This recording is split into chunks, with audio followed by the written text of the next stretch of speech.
नमस्कार दोस्तों, forces supreme law partners के इस नए कानूनी एपिसोड में मैं advocate doctor Ajay Kumar Pandey, Supreme Court of India, आज एक सवाल आपसे पूछने आया हूं कि ये जो व्यू नाउ का स्कैम है, जिसमें क्लाउड पार्टिकल्स रेंट पे दिए जा रहे थे और जिसमें अब ईडी ने एक डायरेक्टर की गिरफ्तारी भी कर ली है। मैं बार बार कह रहा हूं कि इसमें अब तक व्यू नाउ को, जहां तक कानून का सवाल है, कोई सफलता नहीं मिली है। इलाहाबाद हाई कोर्ट ने उनके एफआईआर क्वेशिंग के पिटीशन को डिसमिस कर दिया। लुधियाना पंजाब हाई कोर्ट ने उनके एसेट्स को, जो पैसा जब्त है, उसको डीफ्रीज करने से मना कर दिया है। कंपनी फिलहाल सुप्रीम कोर्ट में गई हुई है।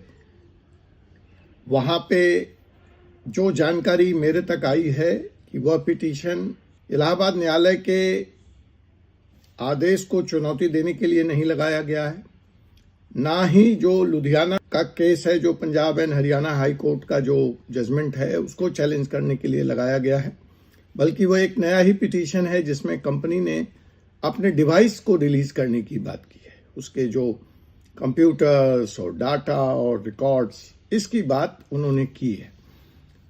अब दिगर बात है, मैं बार बार कह रहा हूं कि मैं इस पचड़े में नहीं कि ईडी ने क्या किया, कंपनी गलत थी कि नहीं थी, कंपनी पॉन्जी स्कीम चला रही थी कि नहीं चला रही थी। मैंने बार बार जब भी इस विषय पर वीडियो लेके आया हूं, मैंने स्पष्ट किया है।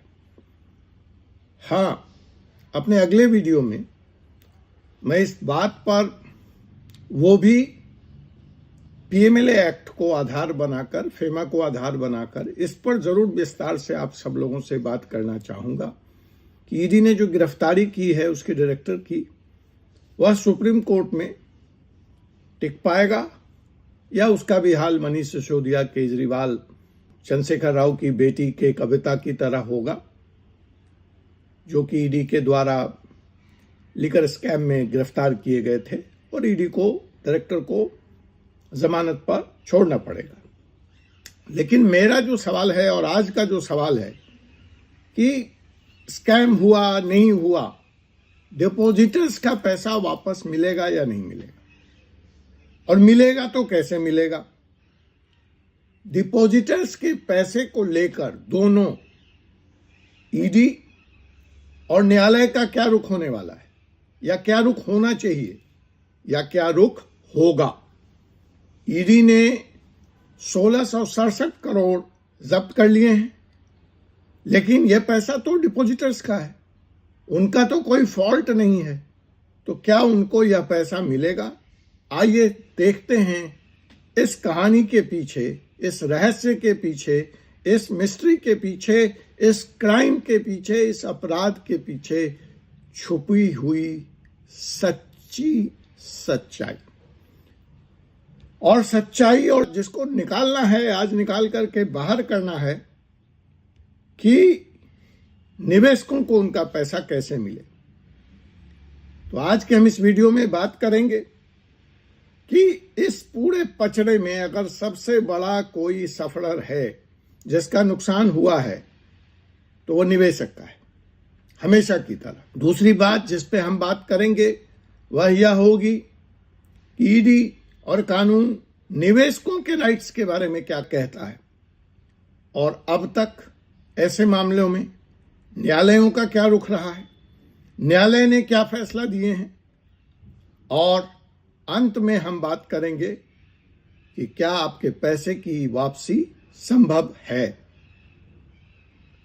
तो अगर आप व्यू नाउ और ऐसे दुनिया अन्य स्कीमों में आपने पैसा लगाया, कई स्कीम्स हैं आए दिन, बिटकॉइन, लावेश चौधरी, फाल्कॉन, अभी एक आंध्रा और तेलंगाना से आ गया, तो अगर इस तरह की स्कीमों में आपने पैसा लगाया है तो आपके लिए यह वीडियो देखना बहुत जरूरी है।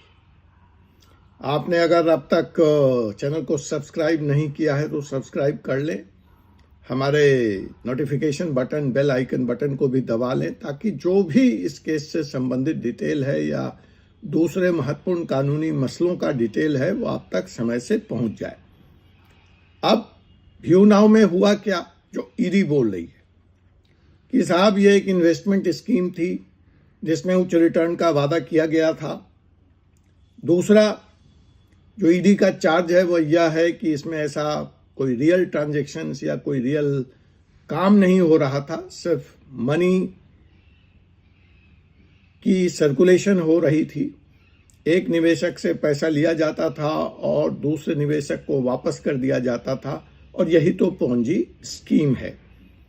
ईडी ने को जब इस बात की जानकारी मिली तो ईडी ने छापा मारा, बैंक खाते फ्रीज किए और 1617 करोड़ रुपए फ्रीज कर लिए। एक निदेशक की गिरफ्तारी हुई, लेकिन क्या बाकी आरोपी, क्या बाकी निदेशक बच जाएंगे?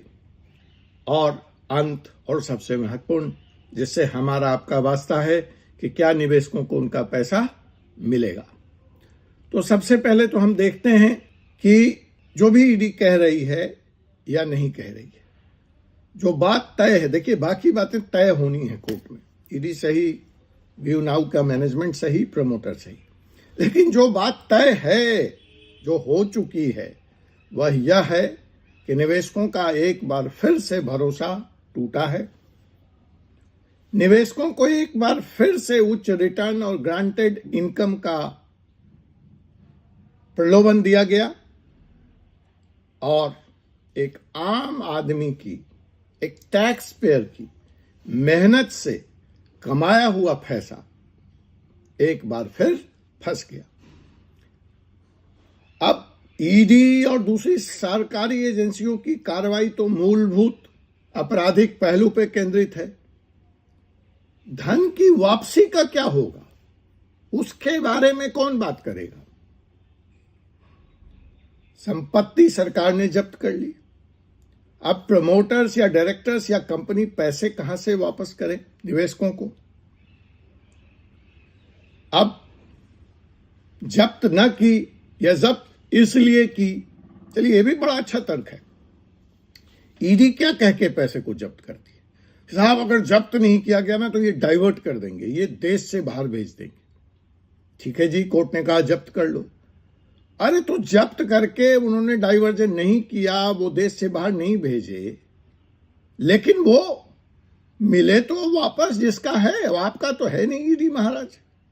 तो जो ईडी ने जिस चीज का हवाला देके, जिसके हित का हवाला देके, कोर्ट के कानून का संबल लेकर के पैसा जब्त किया है, तो क्या उसका फायदा जिसका पैसा है उसको होगा?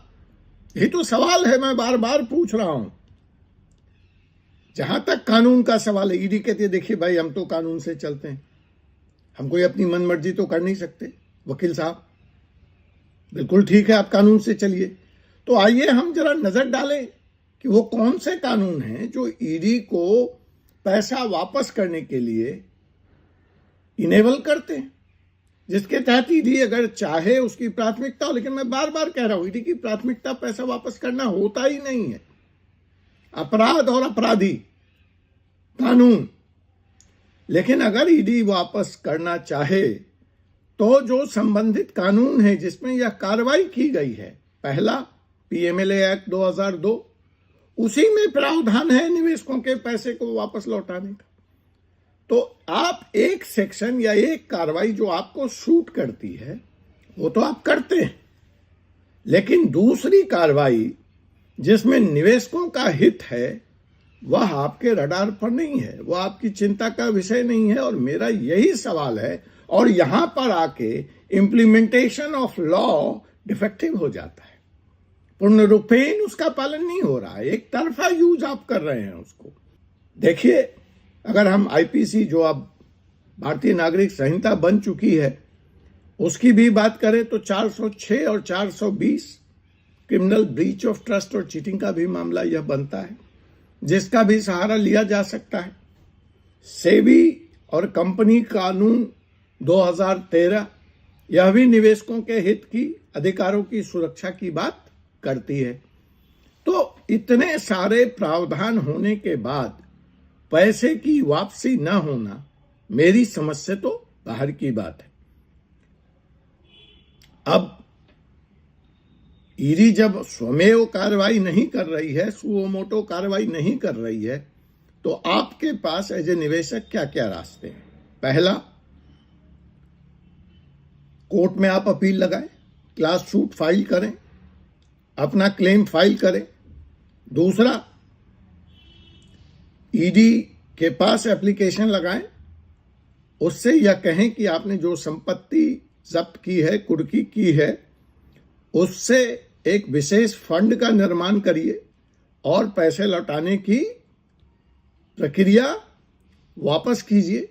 इन दोनों हालत में सफलता नहीं मिलने पर सुप्रीम कोर्ट या हाई कोर्ट के द्वारा, अभी तक इसमें से डिपॉजिटर्स कोई भी कोर्ट नहीं गया है, कोर्ट या तो ईडी गई है प्रमोटर्स को लेकर या प्रमोटर्स गए हैं ईडी की कार्रवाई को चैलेंज करते हुए। निवेशकों को आगे आना होगा और एक सामूहिक याचिका हाई कोर्ट या सुप्रीम कोर्ट में रिफंड ऑफ मनी के लिए दाखिल करनी पड़ेगी। हमें इसमें सपोर्ट कहां से मिलेगा, हमें इसमें संबल कहां से मिलेगा? तो देखिए, सहारा केस 2012 कोर्ट ने सेबी को आदेश दिया था, सेबी ने यही कार्रवाई की थी, पैसा जब्त कर लिया था सहारा का, तो कोर्ट ने सेबी को आदेश दिया कि आप निवेशकों का पैसा लौटाइए। PACL स्कीम था 2019 में, इसमें भी सेबी को कोर्ट के आदेश पर निवेशकों के पैसा लौटाने की प्रक्रिया शुरू करनी पड़ी। रोज वैली स्कैम 2021 का, संपत्ति की कुर्क कर ली ईडी ने, जैसा आज यहां हुआ है व्यू नाउ स्कैम में, लेकिन कोर्ट ने कहा कि निवेशकों का हित फर्स्ट है, फॉरमोस्ट है, सर्वोपरि है। तो इन आलोकों में, इन बैकग्राउंड्स में, इस तरह के सिमिलर केस में जब हम देखते हैं, तो क्या हम यह कह सकते हैं कि व्यू नाउ स्कैम में भी डिपॉजिटर्स को, निवेशक को उनका पैसा वापस मिल जाएगा? लेकिन जवाब मेरा जानना चाहेंगे तो जवाब हाँ है, पॉजिटिव है, लेकिन मेहनत करनी पड़ेगी। स्वमेव कुछ नहीं होता इस देश में, सुओ मोटो नहीं होता, और सुओ मोटो या मिराकल्स की कल्पना आप छोड़ दें। तो इसके लिए क्या क्या करना पड़ेगा? सख्त कानूनी लड़ाई लड़नी पड़ेगी इंडिविजुअल बेसिस पे, निवेशकों को संगठित होकर न्यायालय का रुख करना पड़ेगा, सामूहिक याचिका दायर करनी पड़ेगी।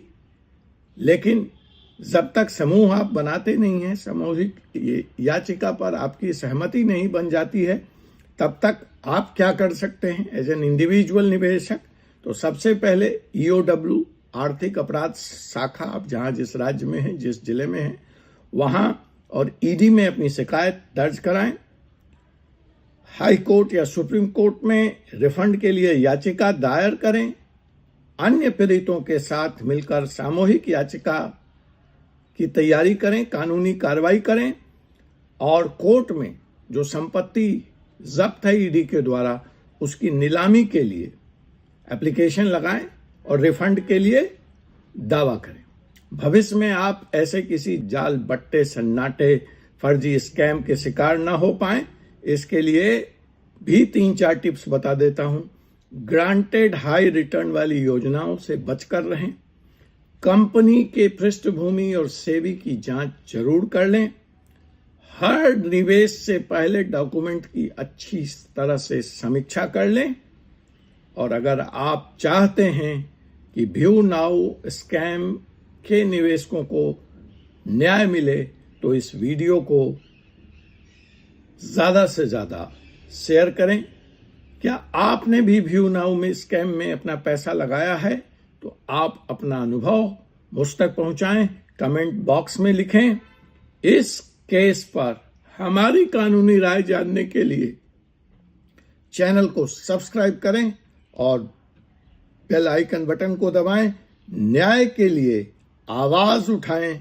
न्याय देर से ही सही, लेकिन यह advocate doctor Ajay Kumar Pandey Supreme Court का वादा है, यह आपको मिलेगा जरूर। धन्यवाद। आपसे मुलाकात होगी फिर एक ऐसे विषय के साथ अगले एपिसोड में। तब तक के लिए मुझे अनुमति दीजिए। जय हिंद, जय भारत, जय संविधान।